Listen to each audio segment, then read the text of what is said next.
Hey everyone! Did you know that the US-Canada border is the longest international border in the world? At a whopping 5,525 miles, it's packed with some pretty fascinating quirks that most people have no clue about. Let's dive into some surprising facts about this epic divide. First off, there's a tiny town called Darbyline, which literally sits on the border between Vermont and Quebec. The town's Haskell Free Library and Opera House straddle both countries. You can walk into the Haskell Free Library from the US and exit into Canada without even realizing it. Talk about international literacy. Now if you think that's wild, wait till you hear this. There's a spot in the middle of the Pacific Ocean called the Dixon Entrance, where the border isn't quite fixed. That's right, the US and Canada have an ongoing disagreement about where the line actually lies.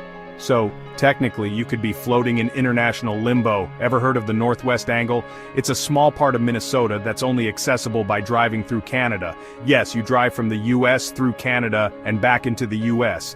This little quirk is a result of a mapping error from way back in the 1700s. It's like a tiny puzzle piece that doesn't quite fit. And get this, there's a 20-foot wide strip of deforested land along the entire border known as the Slash. It's maintained to make sure the boundary is visible, so if you ever see a random, perfectly straight clearing in the forest, you're probably looking at international turf. Speaking of visibility, there are over 8,000 markers along this border. They were placed by surveyors in the early 1900s, and some of them are in the most remote and rugged terrain. Imagine trekking through dense forests and mountains just to place a metal post. But here's a heartwarming fact. Despite being an international boundary, the US-Canada border is often referred to as the longest undefended border in the world.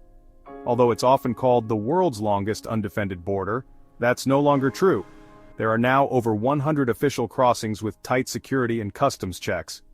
Point Roberts is a tiny US town that's only accessible by driving through Canada. Residents cross an international border just to go shopping or get gas.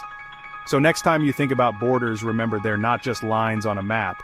If you enjoyed these surprising facts, hit that like button and subscribe for more travel tales from around the world. Safe travels, everyone!